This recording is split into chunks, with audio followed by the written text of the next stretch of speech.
Even though it's not Berkeley time, let me welcome you to the last CITRIS Research Exchange. Is that right? Of the year. Well, this is a bonanza one. A bonanza one. This is the encore CITRIS Research Exchange since we missed one last week. So I'm David Culler, and it's my pleasure to introduce Gil Tolle, our speaker today. I guess just before I do that, I often think about in the 80s I'd go to places in Silicon Valley and you'd see these posters that had Stanford in the middle and all these companies that had grown out around them. And I think in the decade or so that Berkeley's been doing wireless sensor network work, there's multiple dozen companies that have spurned around it. So in 10 years, if we look back and it's as successful as the microprocessor, then we too will have these posters that have all of these companies and all these roads leading from one to another. And if it turns out not to be successful, then they won't have so many of those posters.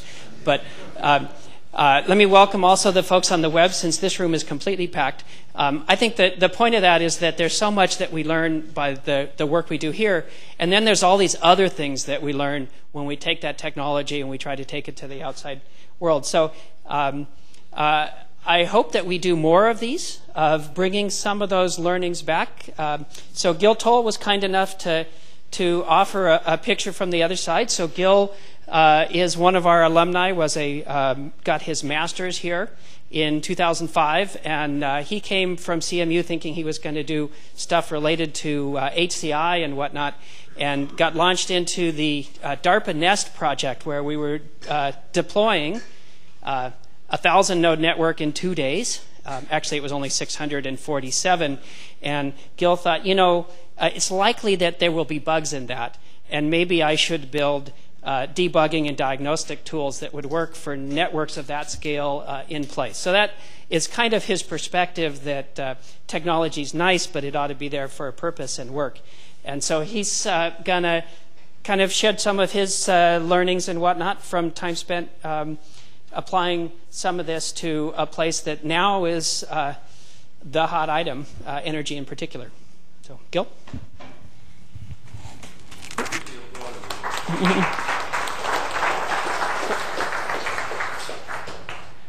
Hi, everybody. Thanks for coming out. So hopefully I'll be able to share a little bit of what I've learned. So imagine that you're responsible for paying your business's electric bill. It looks something like that. You get it once a month in the mail. Now, let's say that you are in charge of a business that spends $30,000 a month on electricity, $450,000 a year. This is not an uncommon number. To put it in a little bit of context, the 5.1 commercial buildings in the US all spend about $10 billion a month, $123 billion a year. Maybe this is a little bit on the high side of the average, but still, it's not an unreasonable thing to be looking for. So let's say that your CFO comes to you and asks you, okay, last month, what did you actually spend that $30,000 on? What would you say? That's kind of the question we're hoping to answer today. So you've probably got a pretty good idea about what's using most of the energy in your building. If you're running a big server farm, it's probably that. If you're running a manufacturing plant with a shop floor, it's probably the shop floor. And if you have an office building, it's probably the lighting and the air conditioning. This is just a quick snapshot of some data from the CEC on the average energy expenditures by category. Interior lighting is a big one, ventilation, cooling for all commercial buildings. But one of the things to note is that this is all aggregate data, for one, so your own building is probably going to be different from this. And two, a lot of this is actually based on design time breakdown and not as much on actual measurement. So that's something we're hoping to improve with some of the work we've done here for today. Can I just stop you right there?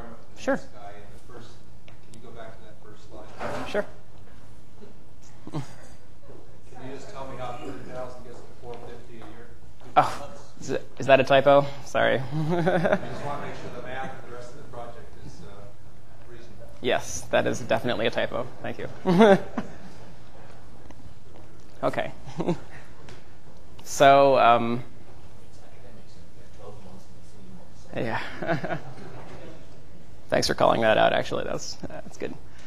So you might have an idea of how your energy usage breaks down by category. You've probably also got an idea of how it breaks down over time.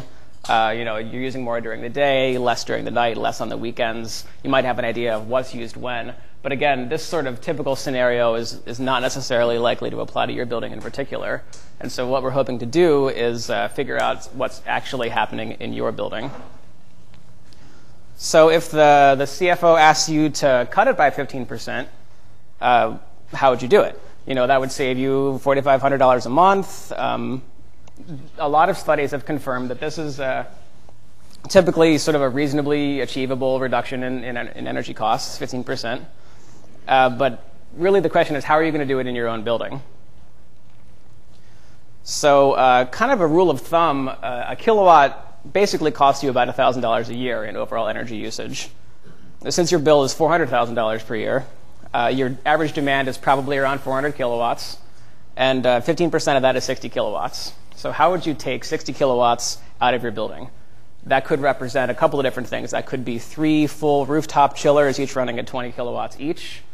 That could be 4 full racks of one-use servers, or by comparison, 60 average homes. So your building in particular probably has a different distribution. You need to figure out exactly what's needed, what's not needed, when it's not needed, and why it's needed in the first place. So when you want to start this analysis process to reduce your energy usage, prepare for demand response, or a number of different scenarios, basically you start by modeling. You make some estimates of what your big consumers are, what they typically use. You build some estimates, and then you start to make some changes to see if you can have an effect on the overall usage. Maybe you turn some lights off. Maybe you change a set point. Maybe you turn off some more of your equipment at night or on the weekends. Or maybe you actually do a large capital project and do some replacements. The goal here overall is reducing energy usage. So let's say it's the end of the month. You've done some of your policy changes. The capital ones take a little longer. The bill comes, and you find out that you're not actually saving as much as you anticipated. Why is that? A few more months go by. Maybe you realize that you're not actually going to meet the goals that you've set out for yourself. So the question we're hoping to answer is, well, how can you figure out exactly what's going on there? How do you have that sort of whole building diagnostic tool approach for your energy usage? And then how do you use it to decide what to do differently? Wouldn't it make more sense to do it by kilowatt hours as opposed to dollars? Because if dollars changes, pricing changes over that period of time. You can't really do a comparative analysis on absolute dollars. That's true. I mean, you can definitely look at it that way in terms of kilowatt hours. If you're also looking at load shifting, you might actually want to look at dollars because there's off-peak pricing and peak pricing. It's you have sort of a number of ways you can attack the problem. Yeah, makes sense. So basically, the procedure you want to follow, is a little bit different from sort of estimate and then make your changes and then hopefully that the changes have the effect you're looking for. You really want a tighter sort of control loop over your analysis and optimization process. You want to estimate, and then you want to actually measure to validate those estimates. And then you want to act, make your changes, do your policy changes, your improvements. And then most importantly, you want to keep measuring, and you want to keep acting to validate that your improvements are having the effect that you're hoping to achieve. So I was reading some paper by Arun Majumdar. He was noting that most of today's building codes are actually set up for designed energy performance and not really for actual measured energy performance. In addition, 95% of buildings, he said, aren't even commissioned in the first place, much less recommissioned. And so now we're talking about sort of continuous commissioning. It's clear that you need a whole new set of tools in order to do this. So let's talk about a second scenario. We were talking about energy savings before. Let's actually talk about preparing to apply to a demand response program. So when you sign up for PG&E's scheduled demand response program, they ask you, okay, well, can you agree to shed 15% of your load, average monthly, or 100 kilowatts, whichever is greater, for 4-hour periods, 1 or more days a week? So those numbers should sound kind of familiar. They're pretty similar to the energy reductions we were talking about before on average. And in addition, for doing this, PG&E will pay you an extra 10 cents per kilowatt hour, effectively doubling your savings. So before signing up for a program like this, you need to figure out, well, can I actually do it? How can I shed 15% in a way that doesn't hurt my business? And then, okay, you do the analysis, and it turns out to look pretty similar to what you saw before for your overall energy savings, except now the time dimension is more important when you spend it, because time of use rates do vary in demand response periods. And in addition, if you don't actually achieve the savings, it's not just that you don't save it, you don't get any of the incentives, so it's a bigger deal. So I was reading a little bit of stuff. a paper by Marianne Piet and a bunch of others suggested that, well, if you can figure out a way to save 15% for these 4-hour periods without hurting your business, maybe you should be able to try to save it all the time. And then the analysis looks exactly like the thing we were talking about before, again, pointing out that you need some tools to verify not only that you've been able to shed it when you agreed to shed it, but that you've regularly shed it at times when you in the future. Especially because these buildings tend to be pretty dynamic environments. New equipment gets installed, people come and go, priorities change, policies change. You need something that's sort of continuously monitoring to make sure that you're still achieving the goals and the reductions that you originally had in mind for your project in the first place. Again, you need to estimate and measure, but then you have to keep measuring, keep acting, keep estimating in a continuous loop. So there's a third scenario. Not just energy savings, demand response, but actually meeting environmental mandates can also be helped by sort of an energy optimization approach to your building. So, for example, you can get a couple of LEED credits for existing buildings just by installing a sub-metering system. Presumably, as the building codes and the standards get better, you'll actually get more credits for using it. We'll see what happens there. In addition, EPA, EPAC Section 3, requires that all federal buildings have to be sub-metered by 2012. And AB 32 requires that we reduce our greenhouse gas emissions by 2020 back to 1990 levels. We're not going to really get this without a continuous optimization approach to the way we handle our buildings. So we talked about a lot of these problems, but we know we need some tools to help us with this. But one of the key elements of the tool is that the tool itself has to have a low enough total cost of ownership to make it economically justifiable to even install it in the first place. You need to spend time and money installing it. The facilities manager has to spend time analyzing the data, figuring out what to do with it, which means that you need to have whatever tool you end up building for this needs to have a relatively low capital equipment cost. It has to be easy to install, which minimizes the number of hours you have to pay the electrician. And it has to be easy to use, because that's going to minimize your own time in analysis, prediction, and estimation, and verification. So what we're hoping to answer today is, how are we going to do it? We've built a system which does address some of these questions. I'm going to talk a little bit about what we learned from doing it, and then talk about some future work. So the system we built is, we've called it the R-Track Energy Optimizer. But basically, this is a system composed of 3 main pieces. The first one is AC power measurement hardware, something that you can actually physically get used to install in your building and get high-quality monitoring for energy data. The second piece is standard IP-based wireless networking. Now, wireless has a lot of benefits. Of course, you don't really have Ethernet in the machine rooms or in the electrical closets, and so wireless lowers the total cost of installation. In addition, it does make a whole lot of the fact that you're using open standards means that you can use it for a lot of other projects as well. And finally, we built a web application that you can use to gather, collect, understand, visualize, and analyze the energy data as it comes in from these meters you've installed throughout your building using the wireless network. So there's a lot of systems like this out there in the world. I've listed a few here, the GE system, PowerLogic, MBCX. These all have different particular purposes, different scales, different focuses, targets, price points. Some focus on tenant sub-metering more so than energy analysis. Some focus on, particular kinds of, there's different levels, different sizes of business. There's also a whole lot of residential dashboards out there that are doing something similar, Agile Waves, Lucid Design Group, et cetera. But we've tried to just, do something that sort of fits into this space. So what are some of the principles that we apply to the design of the application? The first most important thing is that you have to have a way to break down and then reaggregate energy usage in the building. Second, you need to be able to visualize this breakdown of energy and annotate it in order to record what changes you're making and then see if your changes have an effect.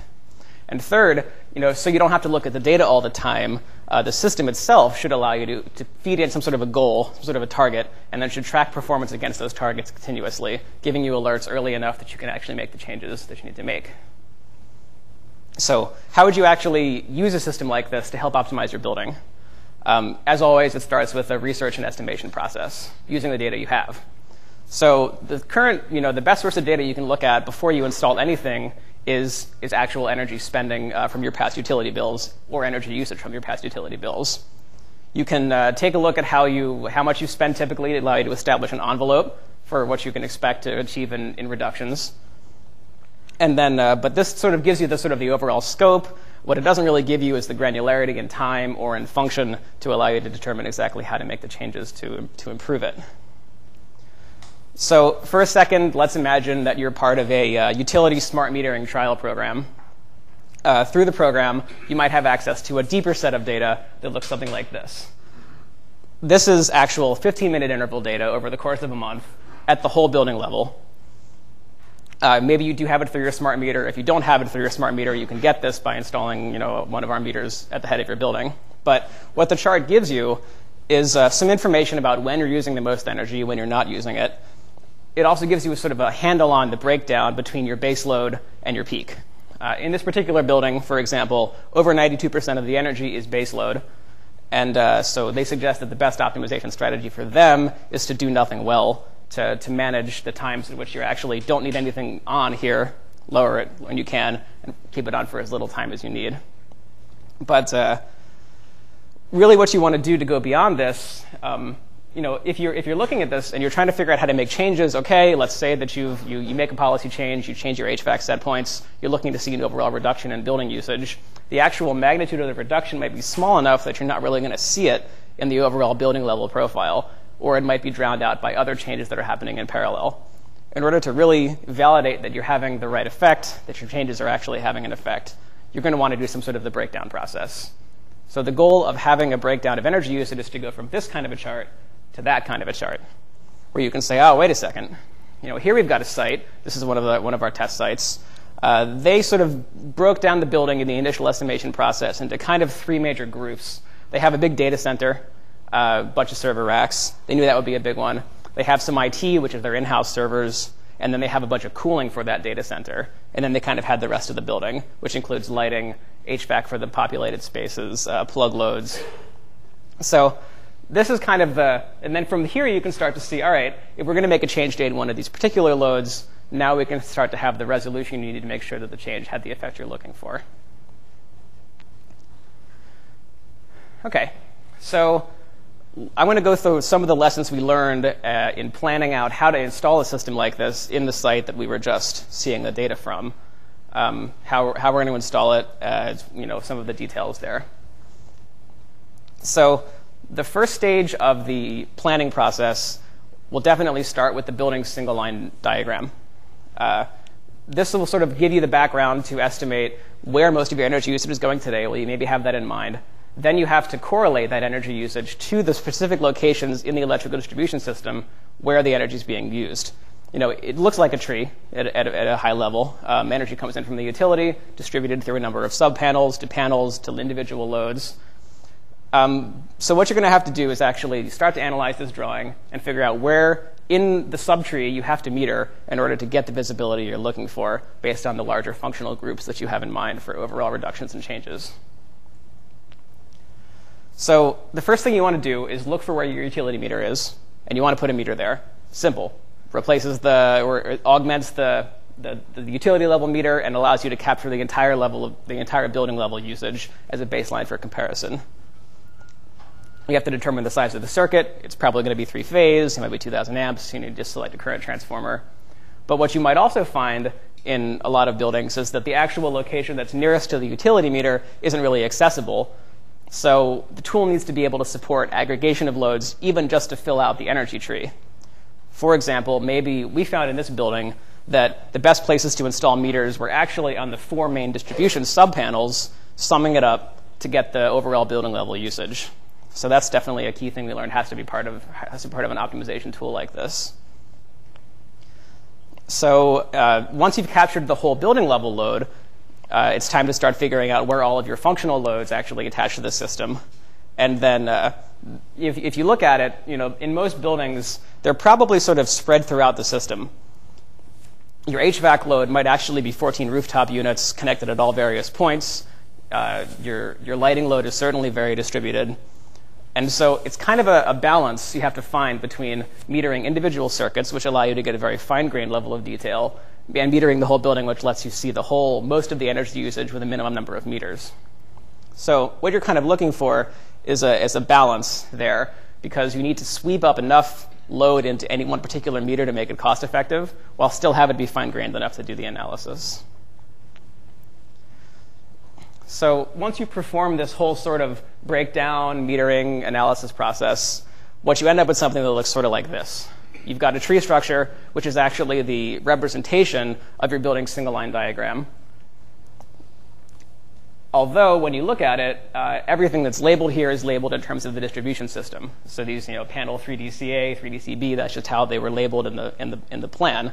And by the way, when you do the installation, you're probably going to find out that the plan doesn't really sync up with what the building actually looks like in the first place. So of course, you're going to have to modify this. We definitely found that too. But after that sort of analysis and verification process, you end up with a physical representation of your load tree. But these really aren't the processes that you care about. You don't really care about how 3DCB is doing if you're the planner. Maybe you do if you're the electrician, and so it's important that it's there. But what you really want to do is, after you have this level of breakdown, you want to reaggregate it. So when you're reaggregating, it's time to look at each load and figure out what category each one of the loads belongs to, and then label them appropriately. And here's another chance to validate whether you've done the right amount of metering, whether you think you're going to have enough to capture the categories you're interested in or not.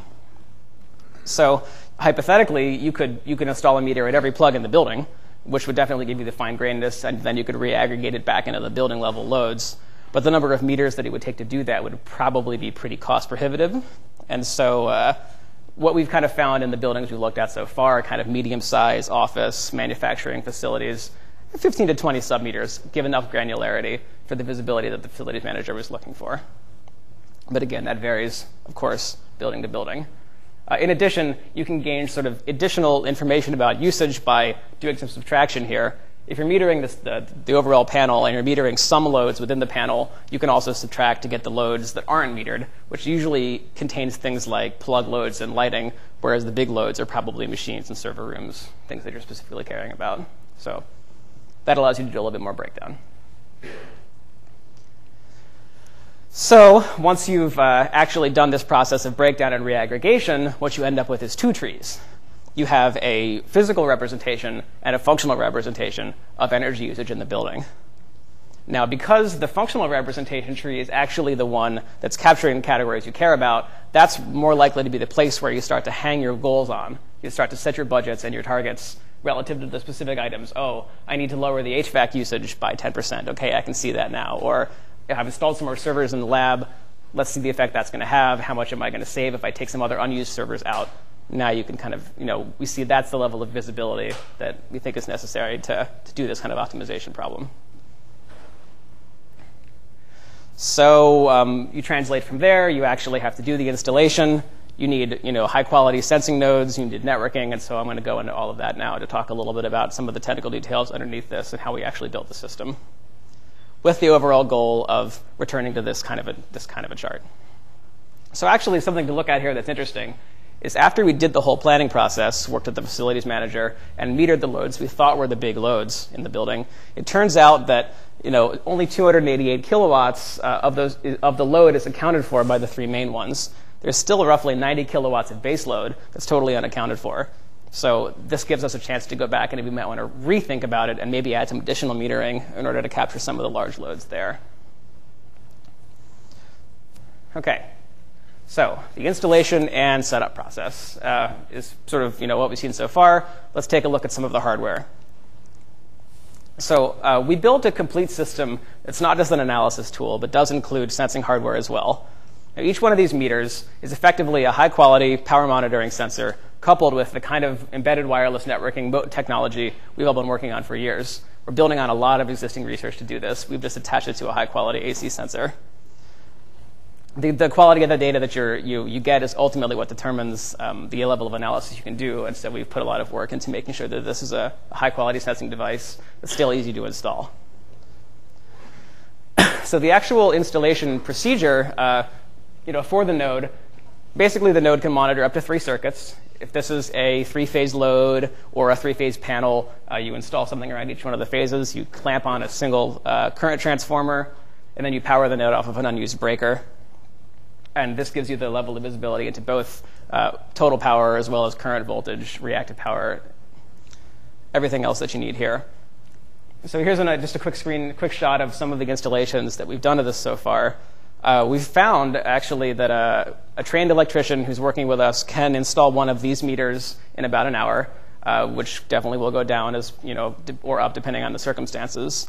And we were able to do the full 20-meter installation for this building in a couple of days, which kind of sets a floor on the installation cost that you have to worry about.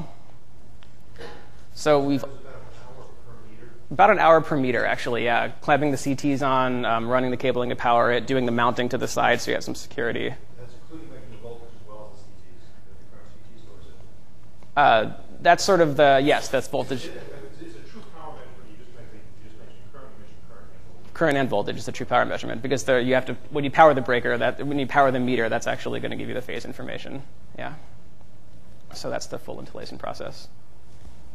On the previous slide in your diagram where you've got a couple little blue, red, and black lines going to individual breakers, what is that?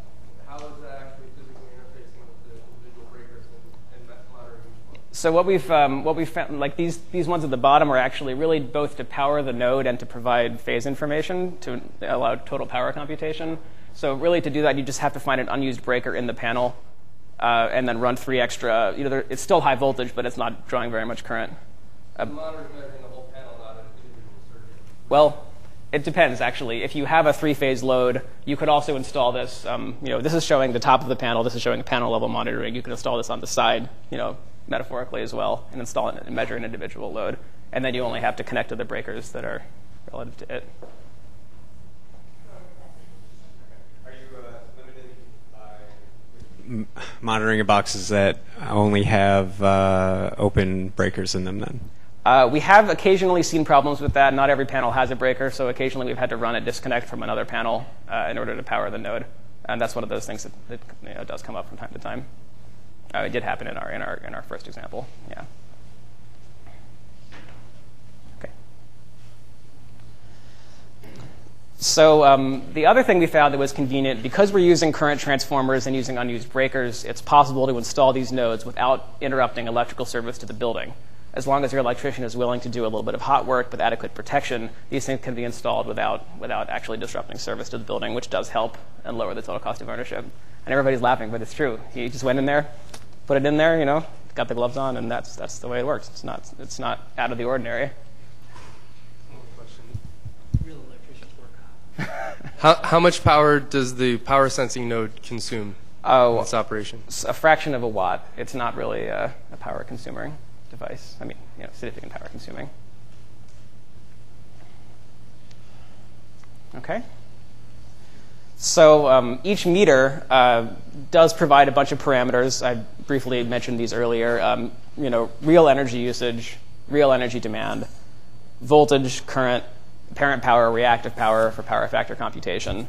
Currently, we typically configure these things to send data back to the system once a minute. In addition, the node has a peak tracking capability that can capture individual load spikes that might last down to a duration of a second and then report them later for analysis that way in addition. So all of this data from the node is made available through queries or periodic reporting. The node runs a lightweight embedded web services protocol, we're calling it, which is just a simple UDP binary protocol that contains all the information, supports query and report. And then we have a translation server which collects this data and then re-expresses it as XML so that you can build an application on top of it, making XML queries to periodically suck the data out or on demand. So we really tried to design the node so that it's useful without the rest of the system around it, so you can use it as a piece in your own projects. So let's talk a bit about the network. When you're installing the meter, of course, you want the wireless networking. And when you're installing any kind of a wireless network, of course, you want to use a standard network as much as possible. So we've designed the meter to participate in a standard IP-based 6LoWPAN wireless network, running over IEEE standard 802.15.4 radios. So again, we're building on a lot of work that's been done. Some of it at Archrock, a lot of it outside in the community. But the networking underneath the meters is actually a full, complete implementation of an IP networking stack on top of 6LoWPAN. We're using a layered architecture, all the layers that you'd expect to find in an IP stack. At the link layer, we've done a lot of work to make it responsive as well as low power. We've done a lot of work at the network layer for reliable forwarding, dynamic routing, so that the node can find routes through other devices when necessary to extend the range of the system. We've built in all the standard auto configuration mechanisms, so you can turn it on, it self-assigns an address, and begins to participate in the routing protocol. On top of that, you've got UDP, TCP, all of your transport protocols, and then familiar application layer protocols, of which the binary protocol we're using to carry the power data is just one of many. So this network is not just a power metering network, it's a general purpose network that happens to do some power metering as part of the process. The 6-low-pan stack that we're running in each one of these meters is a production quality stack. It requires 24 kilobytes of ROM, 3.5K of RAM, so it can run on a very inexpensive microcontroller. And again, this is kind of the thing that we've been working on for a long time as a community.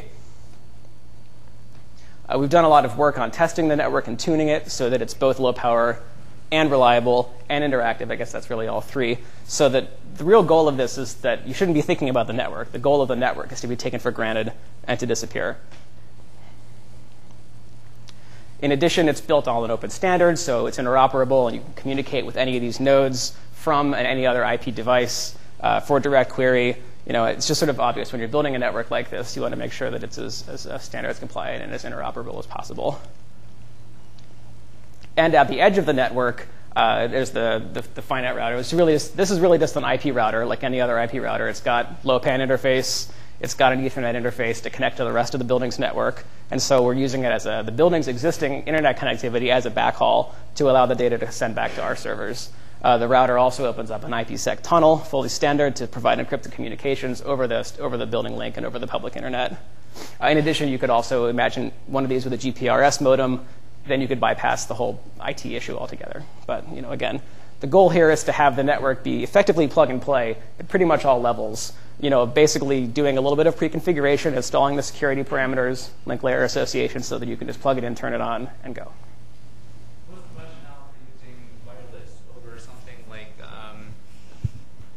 power line Ethernet, like you can have in your home? You're hooked up to the power lines anyway. Mm-hmm. Power line communications would definitely be another option. It's probably something we should study in the future as another way to do it, definitely.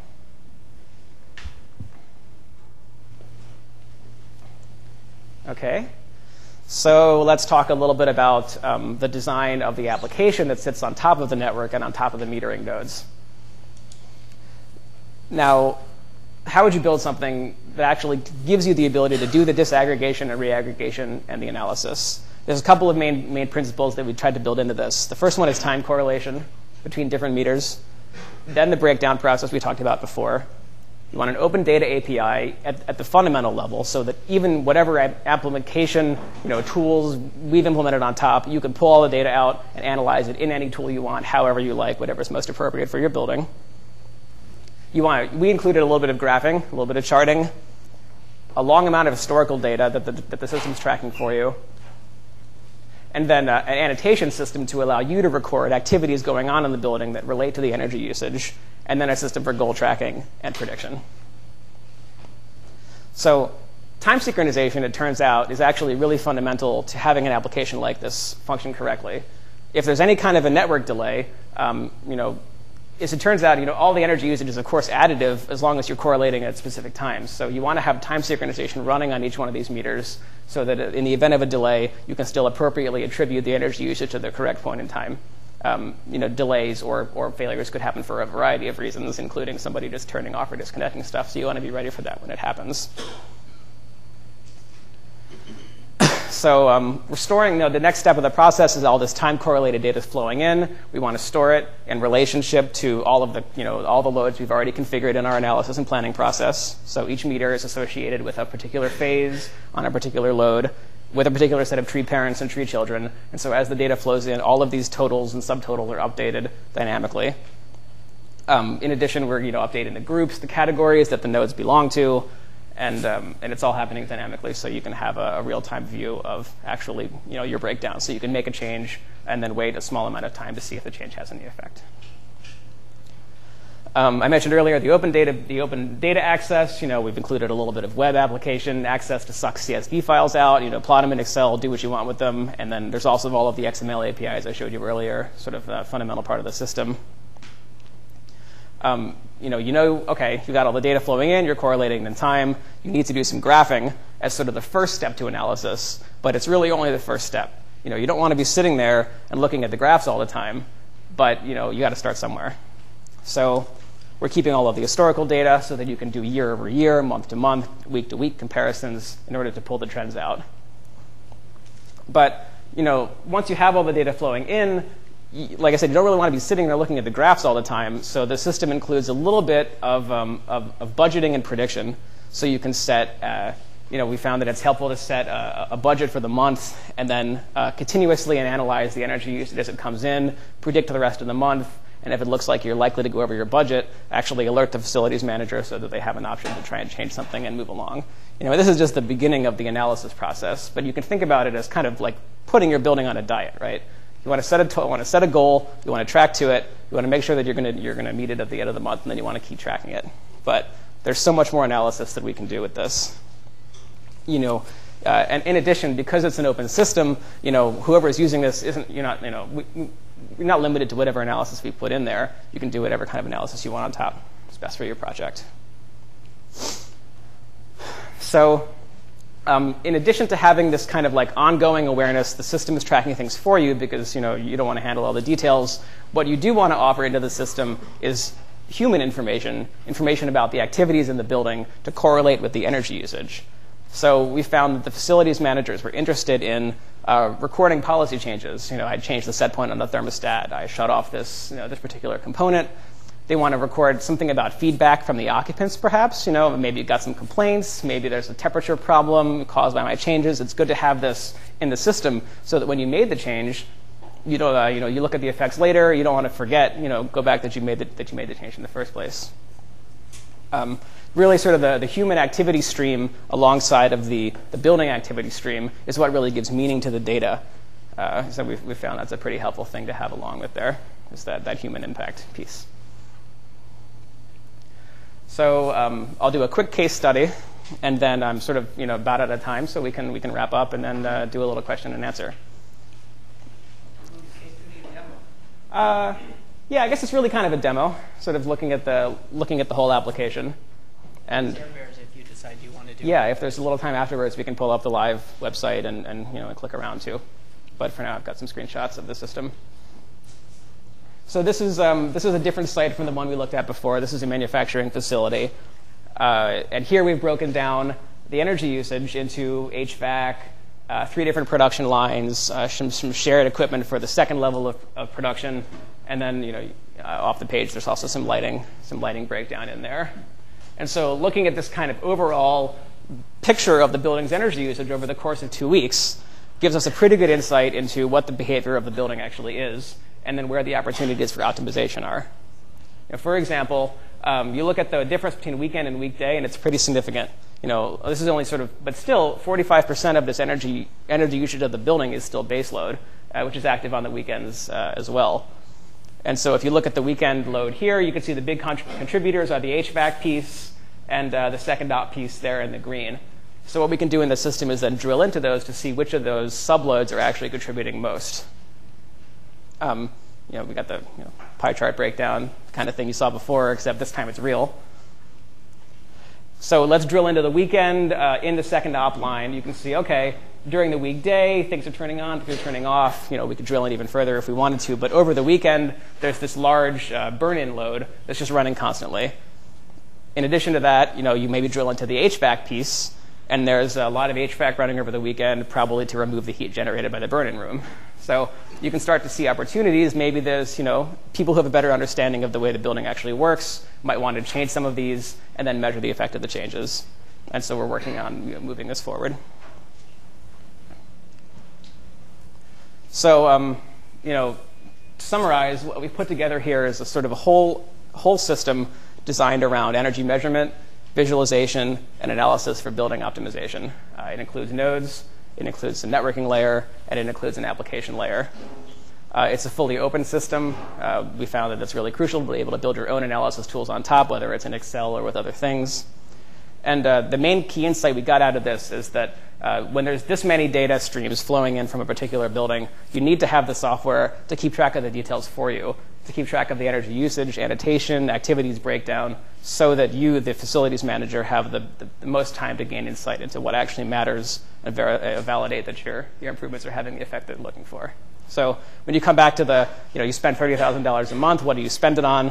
Well, our hope is that a system like this could help people start to figure out how to answer that question, and not just once with a study, but answer it whenever you need for whatever amount of time is necessary to improve your energy usage as a building. Thanks.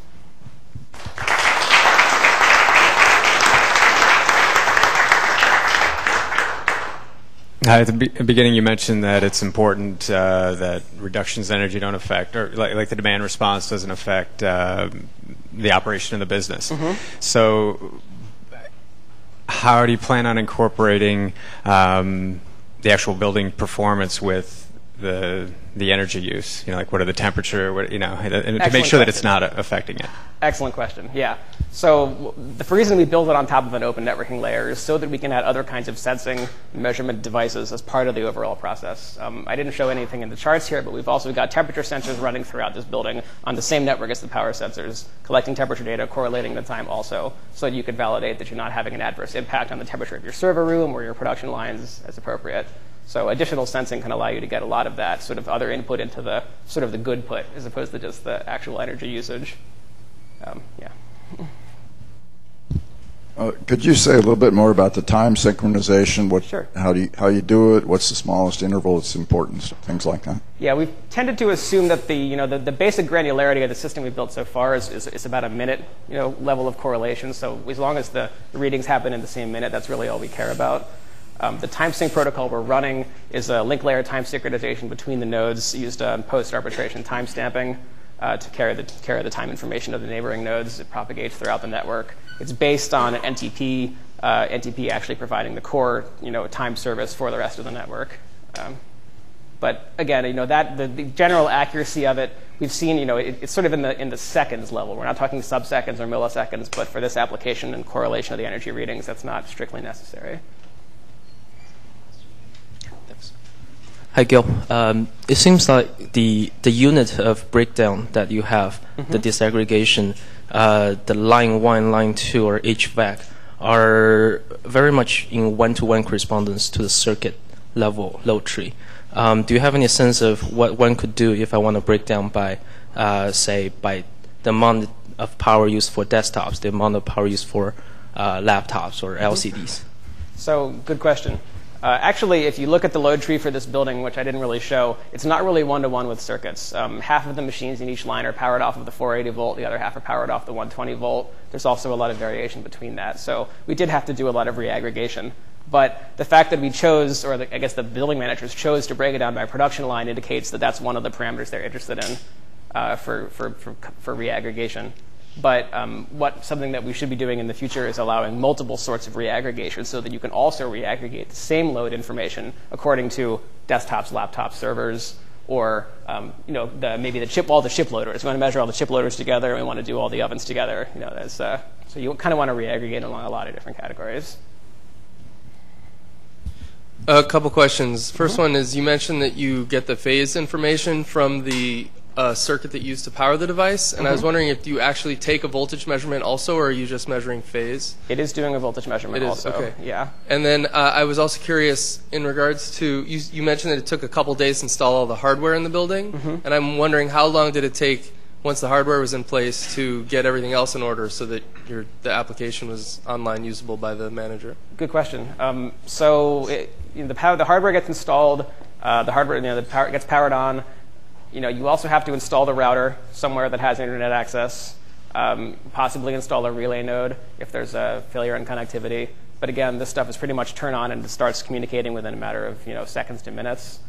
And then once the data is flowing, we sort of pre-configured the router to open up the tunnel and start, giving nodes the information about where to send the data back to. So you need to configure the server, set up the load tree, actually input all of the loads and the names and the relationships, and configure the categories. And that, that's an ongoing process, but it could take like an hour or two, I guess, if you're thinking about it all. And just an hour to set up. That was what I was curious about the software. It was just an hour to set up the software once all the hardware was up and running. Yeah, I mean, it depends on how much work you've done in the planning process in advance. If you're not really sure what your load tree looks like, it's going to take you longer because you're going to have to figure it out and then map it to the building and all of that. But if you know exactly where all your loads are and what all your categories are, you can probably get it fed into the web application in less than an hour. It's not a really big deal there. You just have to correlate the identifiers on the meters with the loads that you're measuring, and then it takes it from there. So if you include that planning process, yeah. It's kind of, it wasn't like a full-time sit down in a room until we have it all nailed sort of process in our first couple of cases, so it did take a few days, but it was only just emailing back and forth, and no more than an hour or so per day. So, but I agree, it is a little hard to predict exactly how much time the planning is going to take, but definitely some hours. It's probably about right. So another question about the installation. So you sort of talked about how long it would take.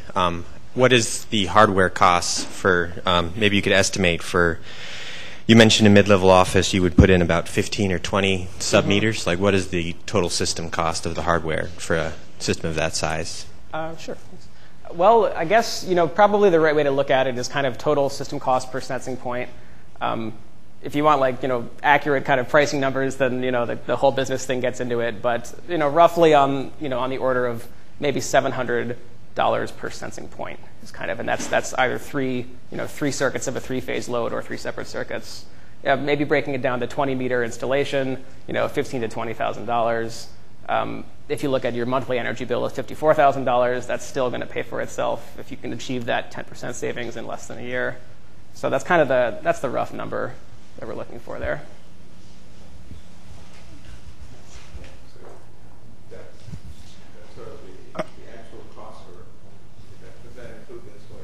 No, the installation cost is extra.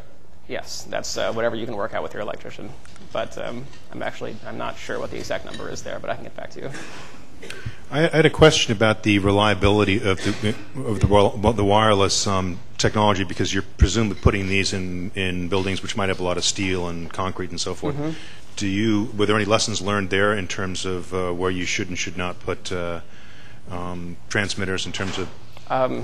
Yeah, they've definitely had some lessons. We have found that you can install it either inside or outside of the panel. I mean, inside of the panel definitely hurts you as far as RF performance, but it doesn't hurt you so much that it's unusable. It might mean that you need a relay node a little sooner. The rough distances we're talking are like 50 to 100. Maybe around 50 meters of distance between devices, but that could be cut down by RF interference from walls and floors and other parts of the building. So the installations I've showed you only required maybe 2 or 3 relay nodes in addition to the metering nodes in the electrical closets, and that's just because the router, we couldn't put it anywhere near them. We had to put something in the middle. Yeah. Gil, you mentioned that you guys used UDP for the communications, and I was wondering if you had any experience with TCP, with the losses in the connections, whether or not it breaks down, and if there's actually a need for that for any of your applications. It depends. The application we're looking at so far has a relatively small amount of data flowing, and so we haven't really felt the need to build a TCP-based stream protocol version of it.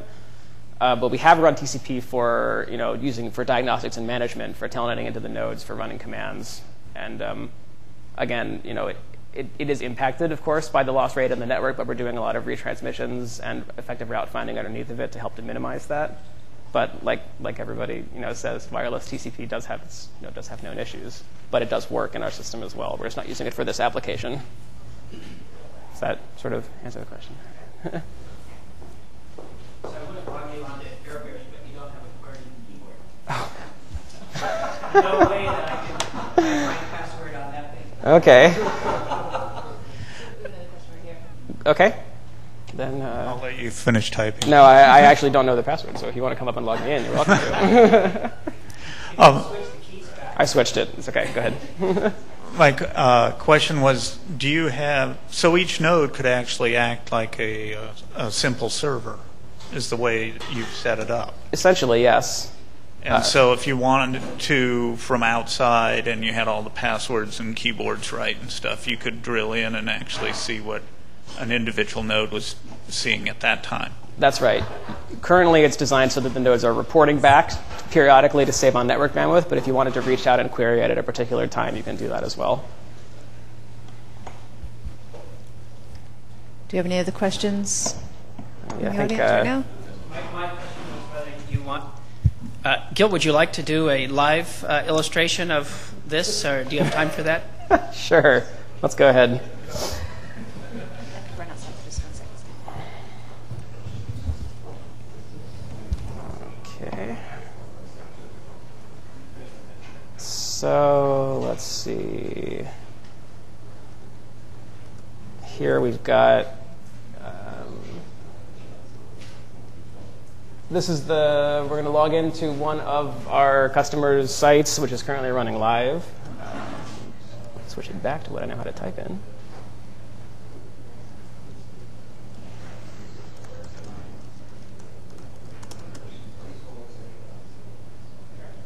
And so here's the same kind of stuff we were seeing earlier, but live and running as of today.